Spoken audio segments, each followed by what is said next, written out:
It is the duty of the free man to resist tyranny at every turn. Every man will either watch his freedom stripped away or take action to protect what he loves.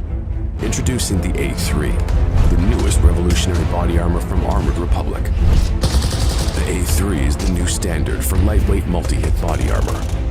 A3 plates are incredibly light at 4.6 pounds. The patented design captures fragmentation while remaining multi-hit capable. The A3 will stop up to M80 ball, yet comes in at only 0.7 inches thick. The A3 is the thinnest NIJ.06 compliant or certified composite standalone plate that includes the drop test. The A3 is the first of its kind, patent pending, that combines an alloy strike face with polyethylene backing, revolutionizing body armor technology by providing strength and durability while remaining sleek and maneuverable. The A3 is the new standard in lightweight body armor. The fight against tyranny just got stronger.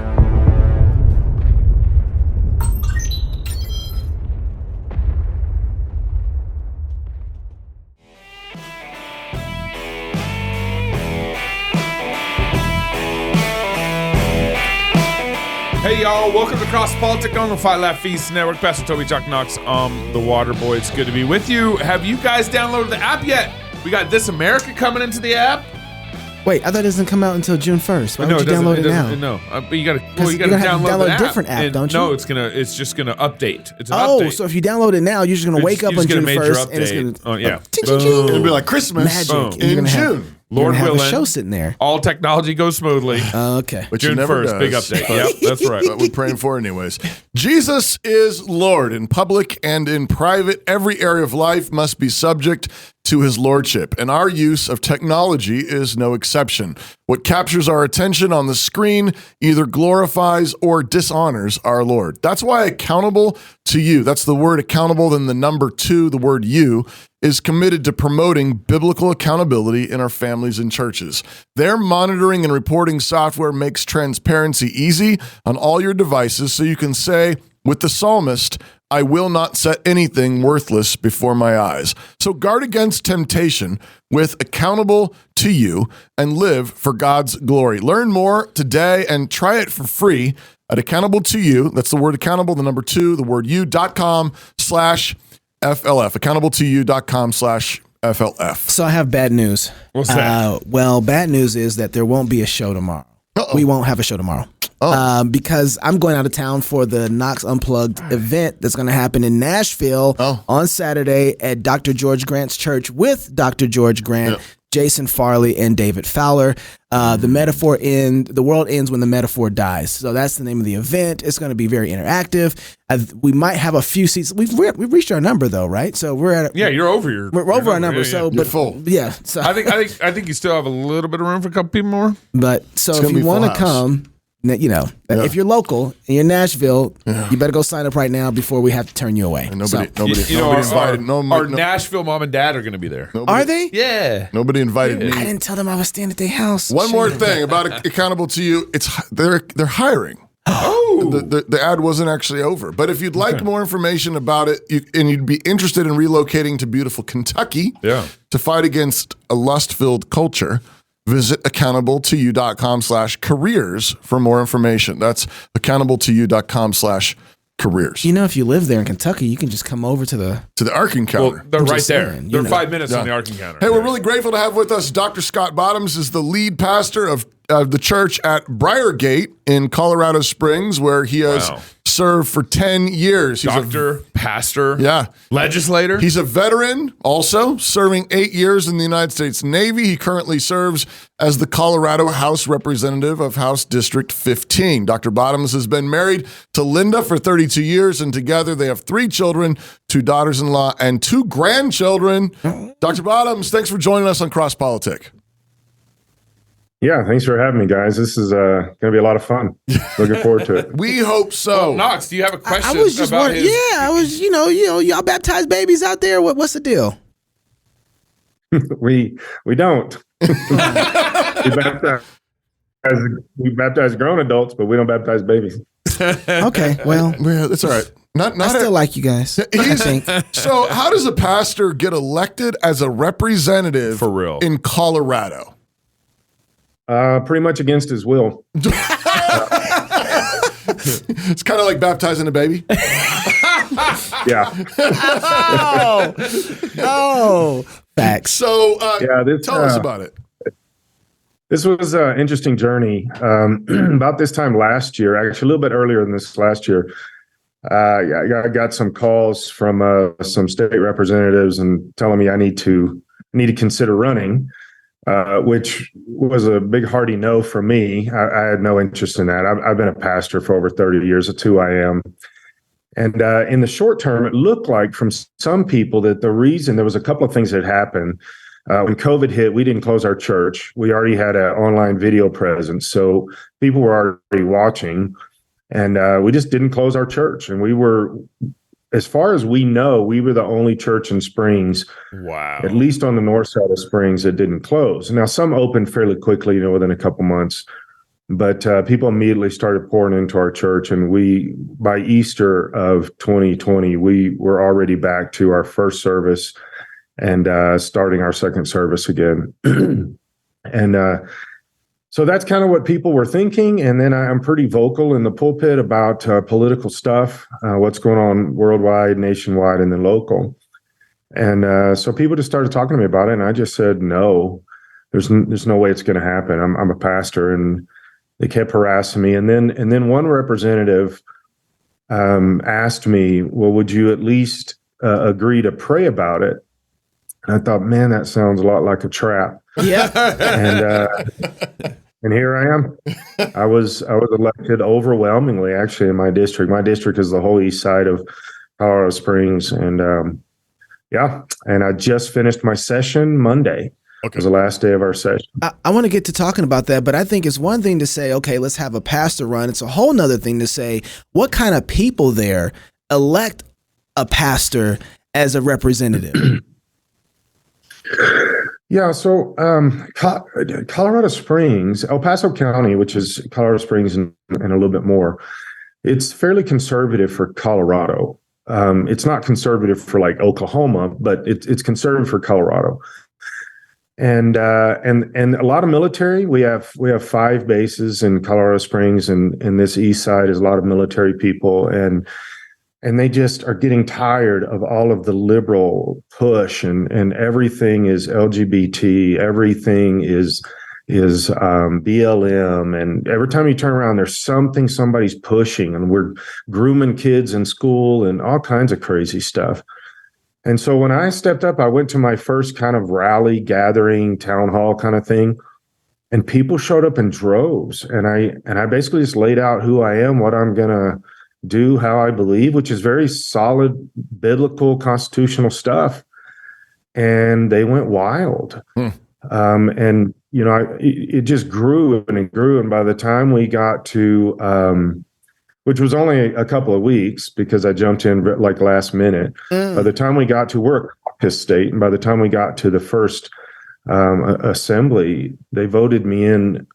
This was just in the Republican side with over 70%, which eliminated any other candidate that could get in the caucus. Wow, right. And then we go to the primary, and I don't know what I'm doing. I'm not a politician, and some good people surround me.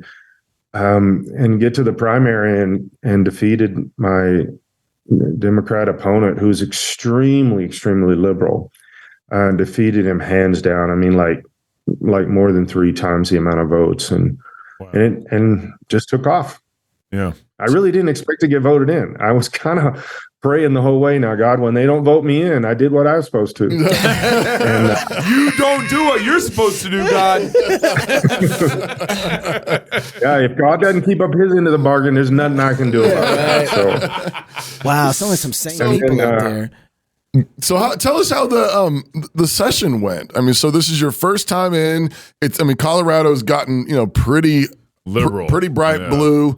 And here you are, conservative pastor from your district. I mean, how'd it go?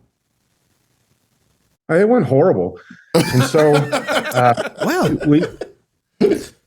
So this is part of the deal that I kind of knew what I was getting into from political stance. I'm not really a rookie to this stuff. I just have never been in the office, but I've worked with senators, congressmen, I've worked with representatives, all kinds of stuff over the years. So I kind of knew what was happening, but it turns out that this is by far the most liberal, progressive assembly that has ever assembled in the House of Representatives for the state of Colorado. From day one, they decided they were going to push the agenda. Governor Polis is trying to run for president, so he's trying to get a bunch of stuff through. And it was horrible. We ran some of the craziest bills, and there's only 19 of us Republicans out of 65. Oh, and so they had a supermajority plus, so 2/3 plus 3.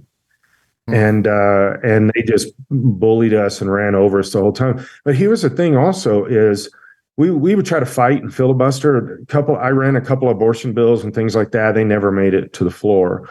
But there were some other bills that they would run that were pushing that you couldn't even have the so the abortion pill, you couldn't have the reversal for that, or the anti-abortion pill.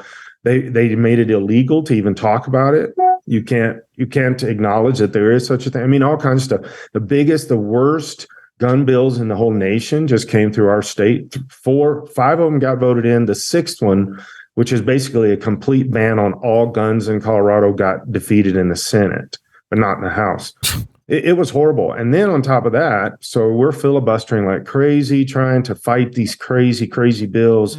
Destroying life. I could spend all day telling you the craziness that came through the House this session.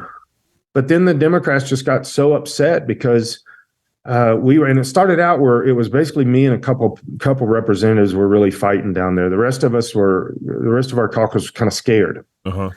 And our leadership was hesitant. And we would get down there and filibuster and they finally got tired of that, so they did use something called Rule 14, which basically just shuts down all debate in our second readings, which is when we do all the big debates. I couldn't believe it. And so I got up and made this big speech. It was on a Sunday. It was the only Sunday that I missed that I was there. I mean, that I was in the house and I wasn't at my church. And I preached this little sermon to them, and I preached out of Acts, where they covered their ears when Stephen was speaking truth and grind their teeth, and then took him out and stoned him.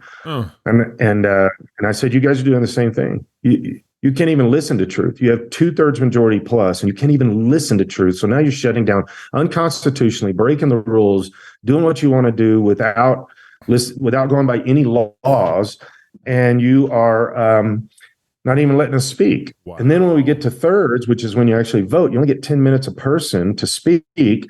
And they use Rule 16, which shut down all debate in thirds. Wow. So we can't speak. There's only 19 of us, and they wouldn't even let us speak. And it got worse and worse. But the good thing is the Republican caucus really gelled. We started really stepping up. And like I said, at first, I was one of the only ones that would get up. I'd speak 2 hours straight and then go sit down, nothing. And then by the end, all the Republicans were coming up and speaking. And the last day of session, this last Monday, it was late at night. They're trying to get this horrible tax thing through that the governor's push. And we just all got up and walked out right at the end. Didn't even let them finish voting, did anything. And they didn't know what to do. Nobody had ever. That was also a first. Using that using the Rule 16 was the first time ever in the history of our House. And they used it like 25 times on us. Wow. And then the last one, we just said, we're done. And I was really proud of the caucus, because even some of the leadership that was really, really kind of hesitant, we all just walked out and said, you can have this place, because you won't even let us talk anymore. Pastor, crazy. Yeah. It was crazy. Wow. Pastor, doctor, legislator, all of the above. How come Colorado has gotten so liberal? I mean, at once it would vote Republican for Republican president. Yeah, I'll try to squeeze that down pretty quick. That's a pretty big subject. Yeah. But one of the biggest answers is Colorado is a great destination state for all the Californians. And so they all move here. And I mean, it's a beautiful state. It's a great place to live. I love living here. I hope I retire here. I've been in my church 11 years. I hope I'm there 72 more years and retire. at apparently 130 or something. So people all over the state, all over the United States looked at it like that. And so you got all these people from California coming here. But the problem is they're bringing all their junk that ruins San Francisco, ruins Los Angeles.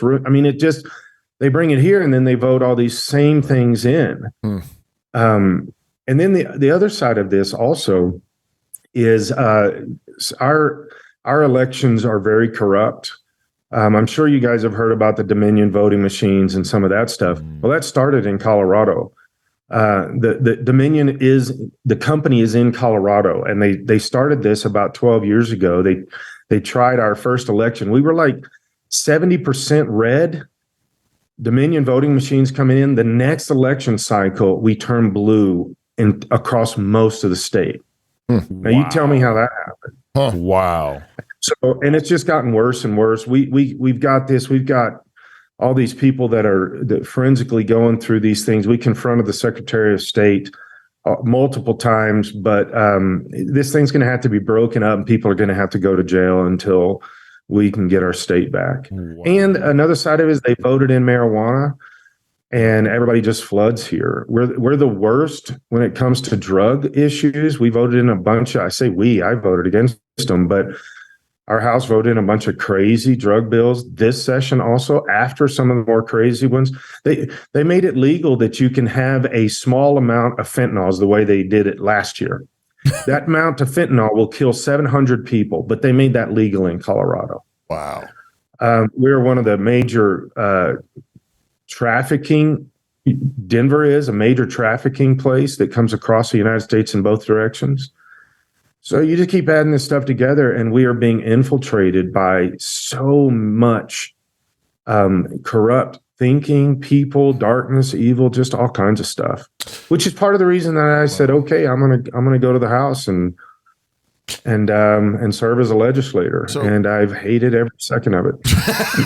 Now, Pastor Scott, everything you've said so far has been really encouraging. He sounds like Ezekiel.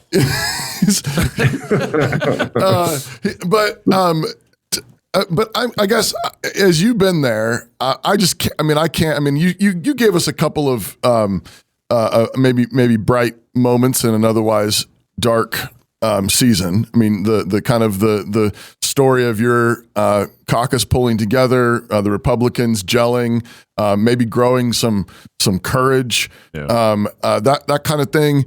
I'd still like to see, I'd like to hear, is there anything that you look at and you say, despite all the darkness, it looks like God's working here. It looks like we're seeing some movement here, or at least, whether that's in the legislative session proper or just in Colorado in general. What are you seeing?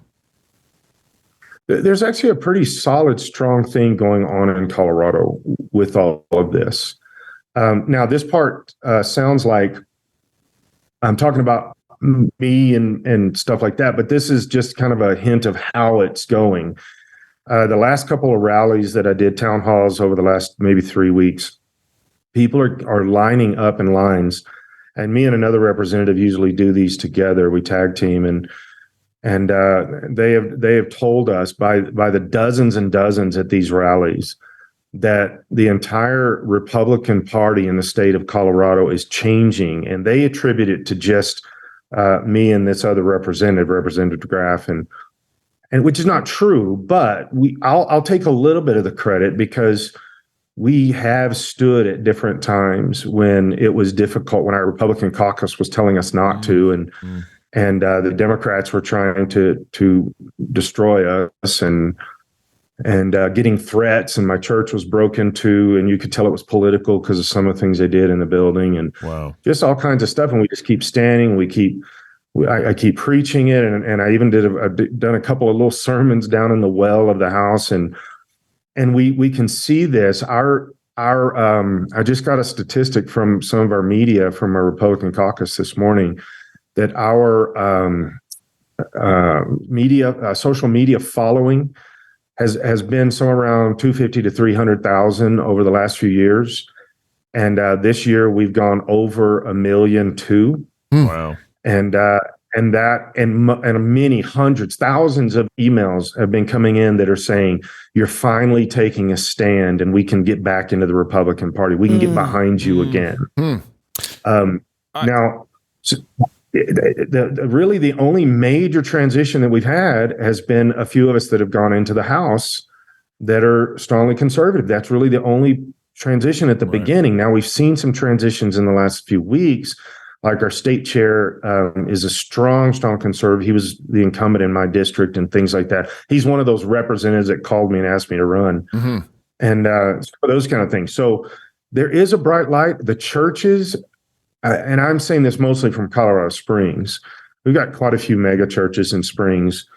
We're starting to see some of the churches, not the mega churches yet, but like conversations with them that are starting to stand up and say, this is enough. We're going to start standing up against this woke ideology, this anti really surrendering to Jesus, but just kind of having church mentality. And we're starting to really see this, and it's exciting. So my church has taken off. The day we didn't close our doors, we've been nonstop since then. In fact, we're trying to build. We've been having conversations even today with banks trying to get funding so we can build, because we've outgrown our church. And while some churches are closing, the ones that are truly stepping up are taking off right now in Colorado Springs, and I think around the rest of the state too. Yeah. And it's just some pastors that I think have just been kind of always been going with the flow, and they just kind of compromise a little bit, but down in their heart, they know they need to take their stand. And I think some like this have just kind of pushed it. And now Colorado's changing. We're tired of this stuff. We're tired of being bullied, and we're tired of being pushed around and told we can't serve Jesus, but you can do everything else immoral. That's right. That's exactly right.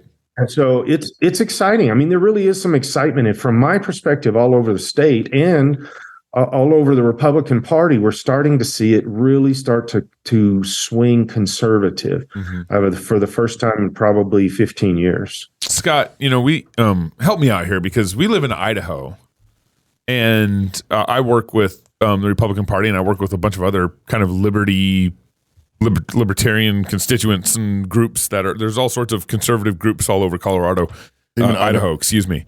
But the thing that makes me nervous about Idaho is how passive conservatives are, and how much we are comfortable with our conservatism. Conservatives we're pretty comfortable in Idaho. 70% Republican, basically, Idaho is. And yet now Boise's starting to be taken over by the liberals. I mean, we have a liberal mayor in Boise now. We had drag parades in Coeur d'Alene, northern Idaho, and in southern Idaho. Yeah. And I don't get a sense that conservatives are waking up enough. I do see some things happening. I do see some, wake up movements happening in Idaho. But I don't know, if you were here in Idaho, what would you be doing to kind of wake up conservatives? Yeah, guys, let me do the best I can to give you a warning here. This is what happened in Colorado. Okay, there's Republican Party was strong. We owned the House until just 12 years ago, I think it was, or maybe 10 years ago. We owned the House. Wow. All these different things, but it was very middle of the road rhino establishment Republicans, right? It wasn't these people that were saying, "Hey, this is a cause. I'm gonna fight for my kids and my grandkids. I'm gonna fight in the schools. I'm gonna get out." And that was not the mentality. They took for granted that they had the majority, and they weren't really that conservative at the end of the day, even though they had the majority. And we lost our state. And so I'm telling you. I can give you a few ideas of what I think, and I'm still in the learning curve. This was my freshman session, so I'm still in a learning curve. But if you don't stand up and figure this out now as a state, within 2 or 3 election cycles, you'll be done. You will be a blue state, and you'll be struggling and fighting to get it back. Now, for us, I think we're going to really gain some seats in the next election because we do have this grassroots push. But we're also fighting Republicans across the whole state that don't want to give up this this middle of the road mentality where we just bow down to whatever the liberals tell us. You're going to have to fight that at every single level. This is the way I would start doing it. If I was like you, if I was there, I was your guys' booking agent, I would start getting the three of you out and do some little tours.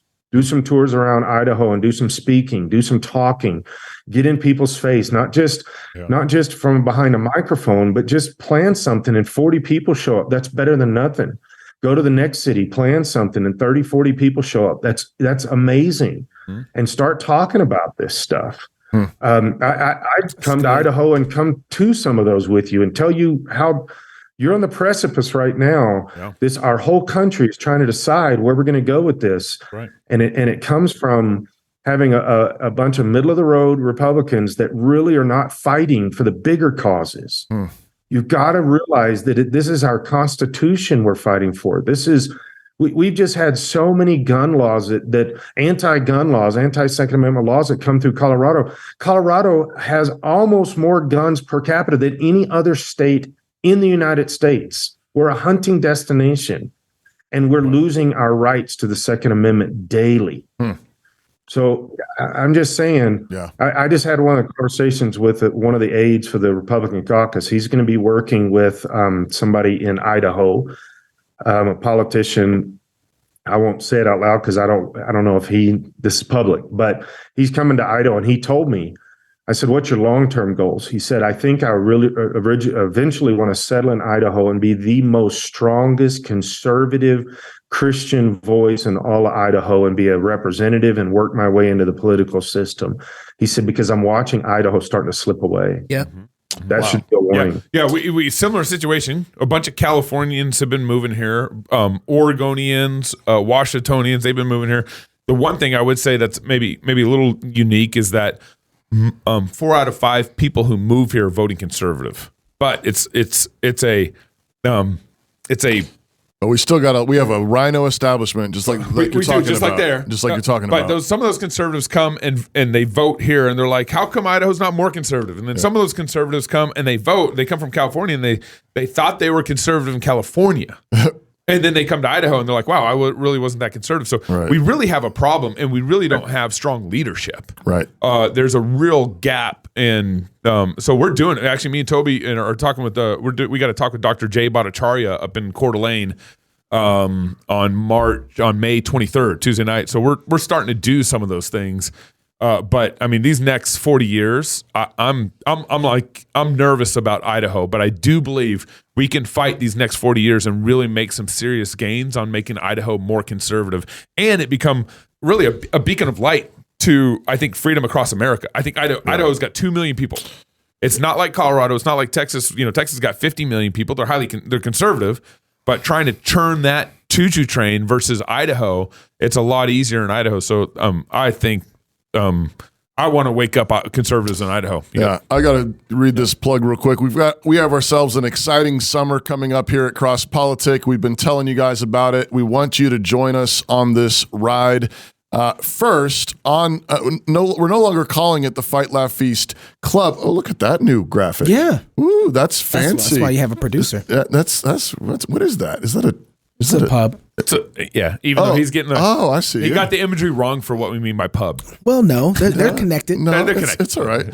Anyways, we're now calling it the Fight Laugh Feast Pub. Second, we're launching a new line of content focused on family entertainment. Some of this content includes a brand new TV show called This America. Watch Gabe tour Christian business plants, basically, like companies. Small companies to large industries, companies. But Christians who are self-consciously building and making things for the kingdom.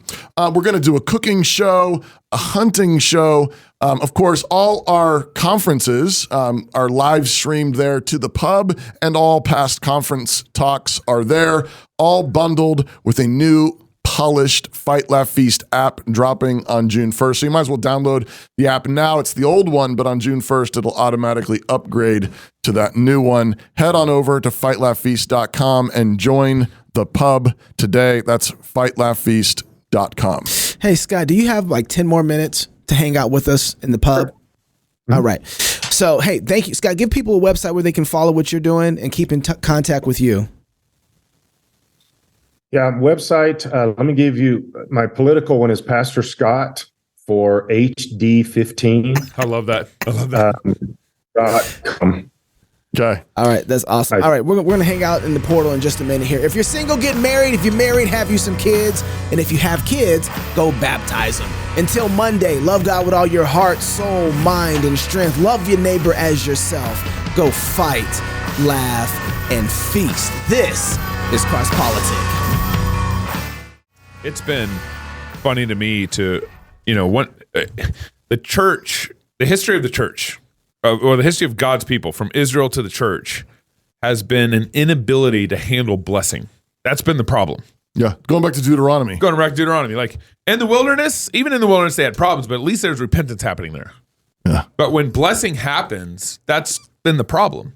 And then here we are, and God has given America so much, and conservatives and the church have not been able to handle that blessing well at all, and now we're just frittering it away. Yeah. In Idaho, and we're in a liberal dot in a red state, blue dot in a red state. If just 60% of conservatives would get out and vote in Moscow, in our town, we would have a conservative mayor and council. We don't. We haven't had a conservative council in decades.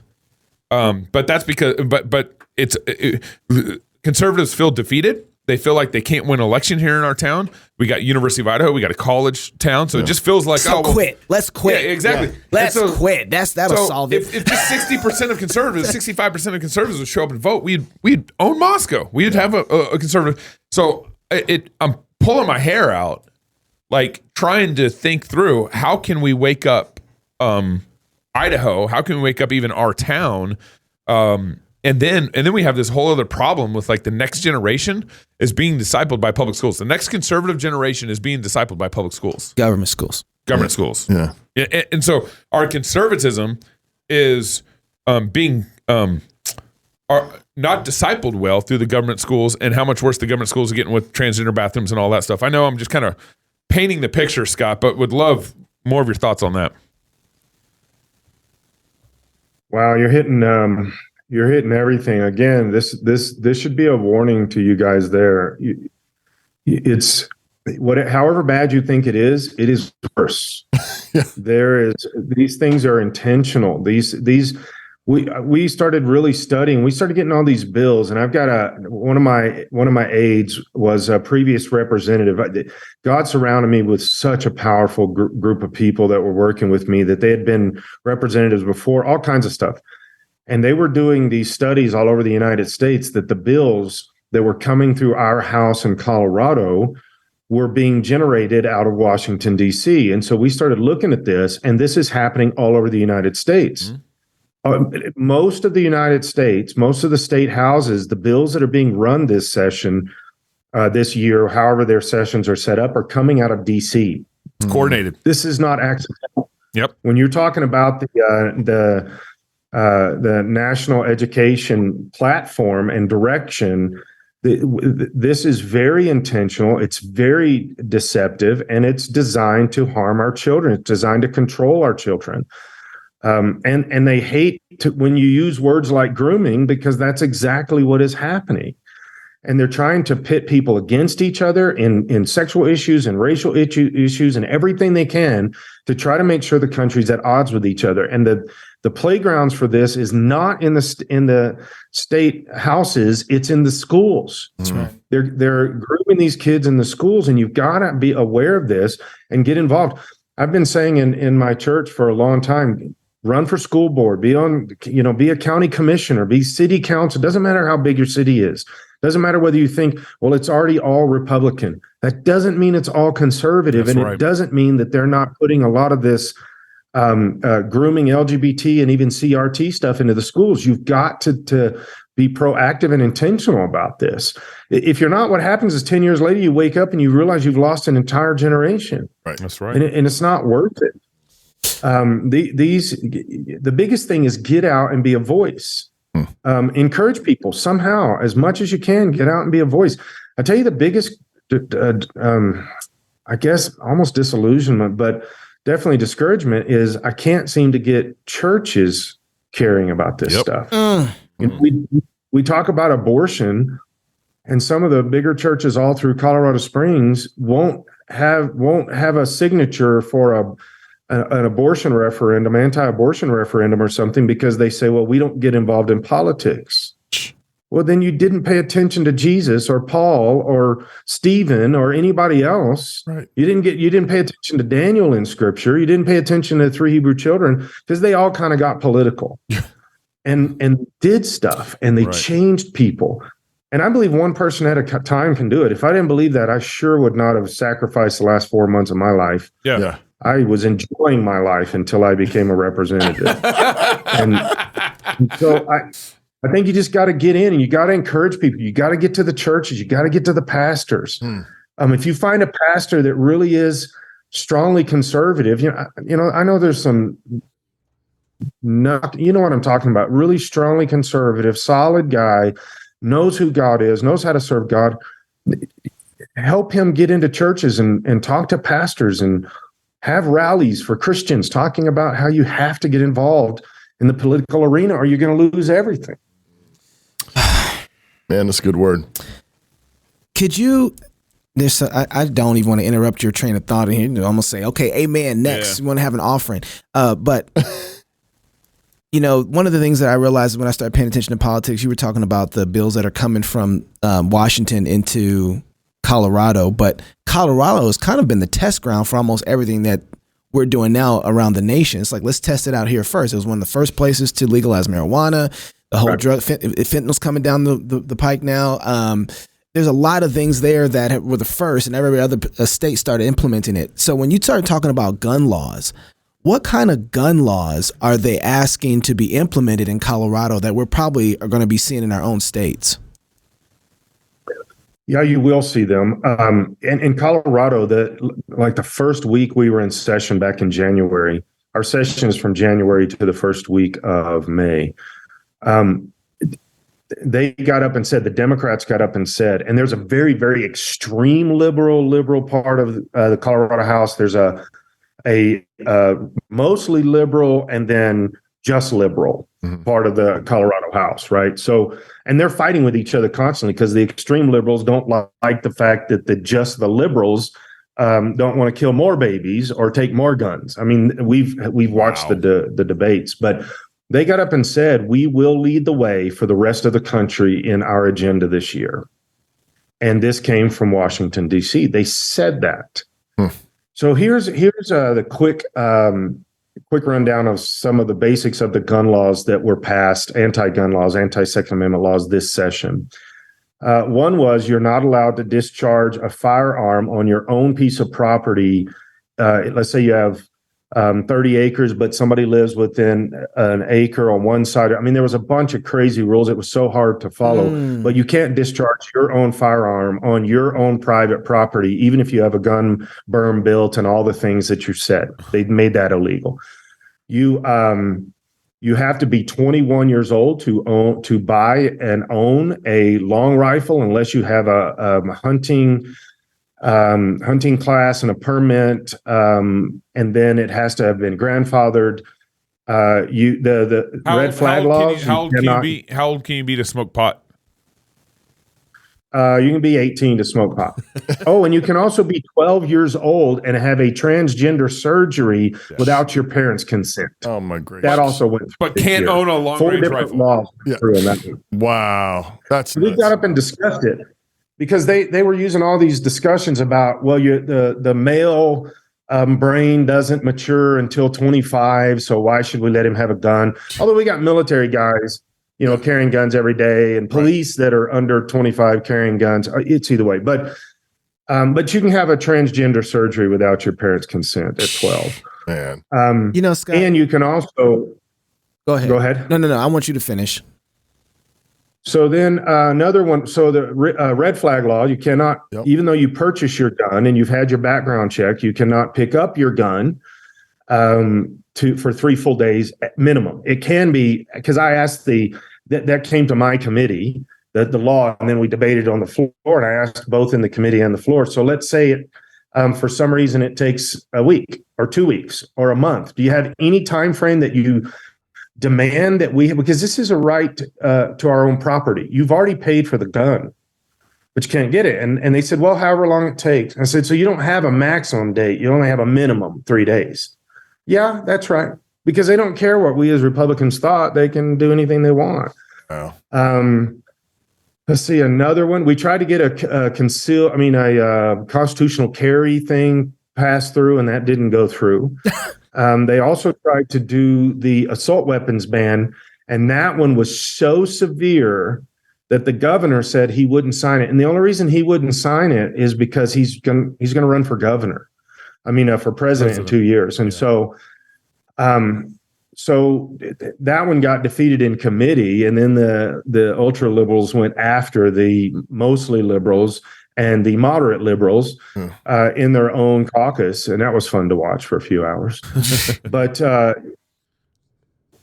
around there's another. Oh, here was the biggest one, and this one actually passed through the House, but the Senate defeated it, which was kind of strange because the Senate, they have a liberal majority in the Senate too, but some of the senators just, I guess, woke up with common sense that day. But it was basically making it a wide open legal avenue to sue a gun manufacturer if somebody was harmed with one of their guns, and to sue the gun dealers if somebody got harmed with a gun they sold, and they could sue every auxiliary company. In other words, somebody that made a pistol grip or a sight. Oh. And here's a big one, because we tried to run amendments that said, well, what about the FedEx driver? Can we make them excluded? Nope, the FedEx driver can be sued for bringing a gun to the gun store and that gun harming somebody. Wow. I'm not making this stuff up. Wow.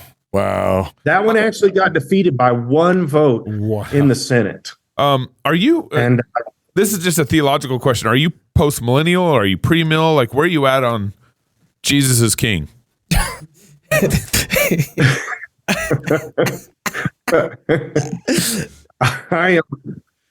I believe in a rapture, a tribulation, and a millennial reign. Okay, in that order. How do you make? But I don't mind stocking up some rice, in the house. So Scott, hold on. I want to finish this line of thought real quick. Okay. Then I'll let you you can talk about all the eschatology you want. Yeah. So then, are any of these bills seeming a little attractive to Republicans at all? Because of 21 and older, I just watched Texas after this whole thing in Allen, Texas. I watched them push forward a bill that says, hey, 21 and older in order to be able to buy a gun. So that one, I think, is like olive branch. Even though the guy was 21 and over. Right. But again, these guys know how to run the play to get where they want to go. They know how to incrementally get there. Yeah. But do any of these bills kind of surprise you where you're like, no, and your other Republican friends are like, well, you're like, I will smack the taste out your mouth, boy. Did you have any of those? Yeah. So I'm known in the Republican caucus as the most conservative and the most vocal. Okay. There was a couple that came through that you could tell some of the Republicans were like, yeah, we'll vote against it. But the reason was because they would be eaten alive in their own districts. I mean, a lot of our Republican districts are outside of Denver and outside of Boulder.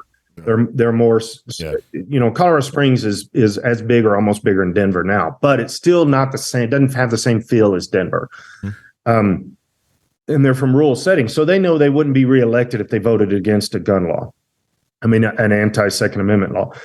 So, yeah, there was some that has been a big concern to me because we do have a few, and I don't want to overdo this, but we do have a few Republicans in our caucus and a few Republicans in the Senate that are enough middle of the roaders that I think if they didn't have a few guys like me just staring at them when they voted, that they would have voted a little differently, right?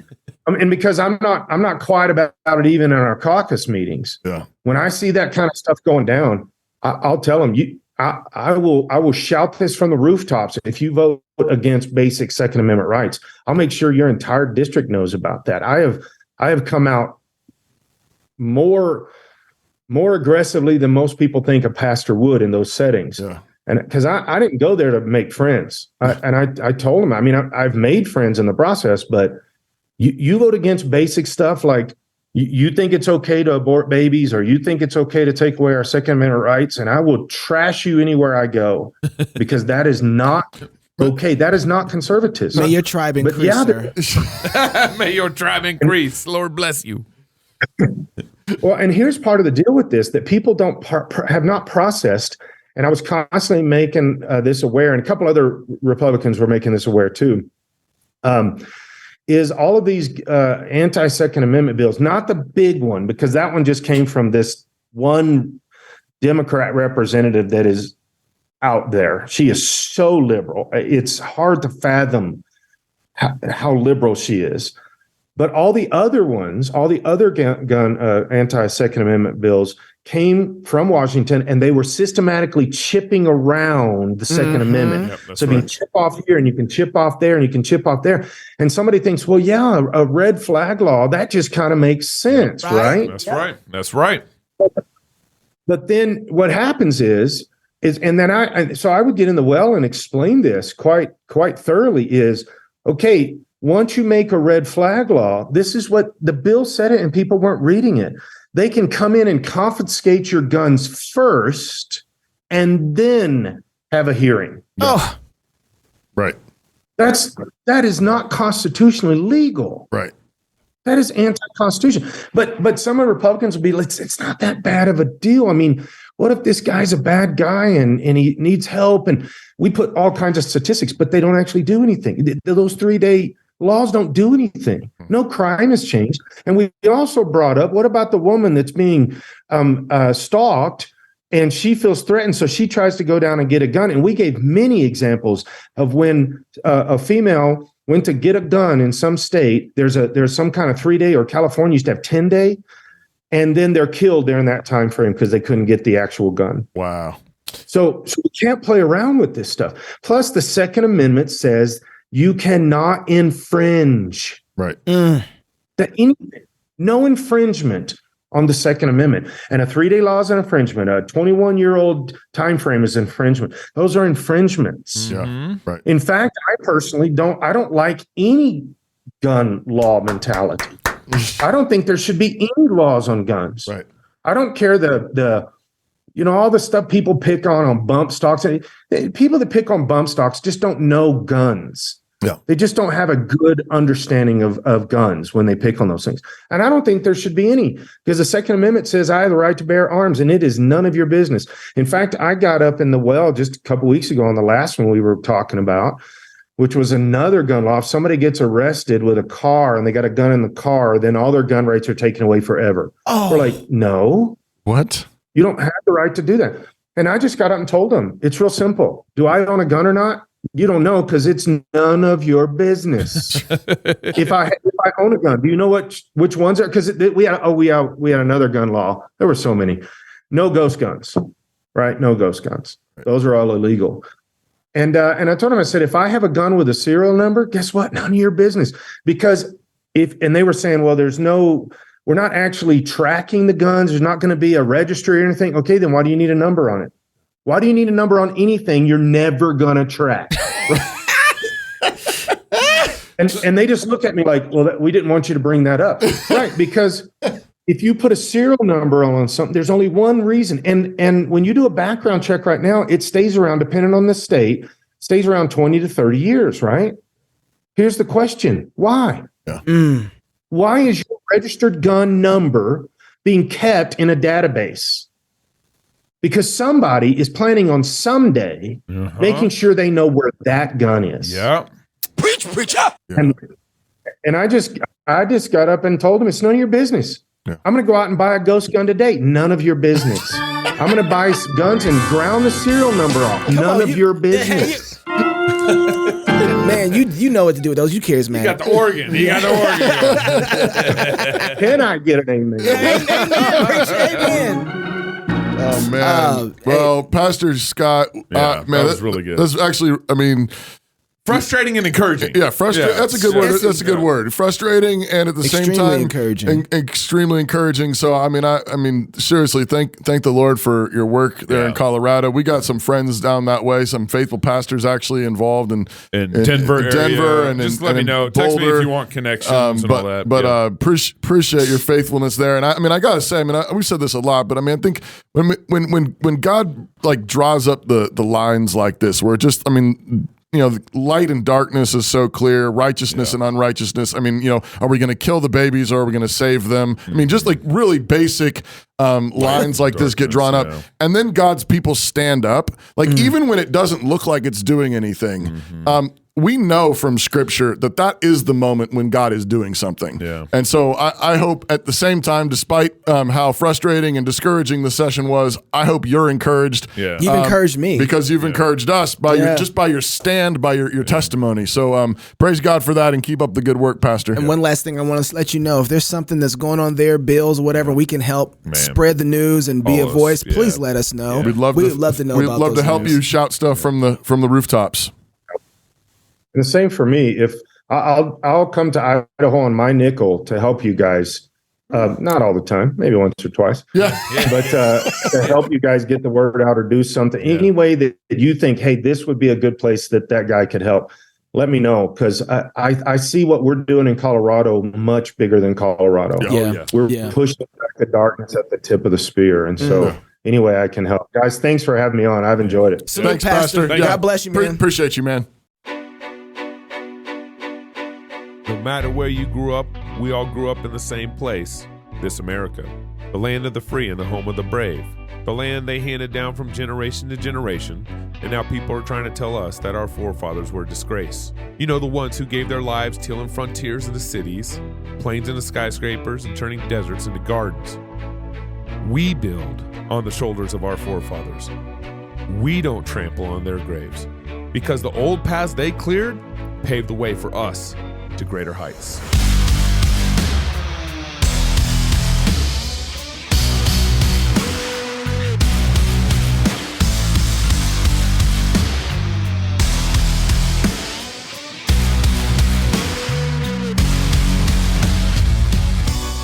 Small government, bold business, faithful families, as we build innovative companies, launch educational movements, build healthy churches, pubs, and businesses, and work with the same determinations our forefathers had to make our country more of what we know as this America.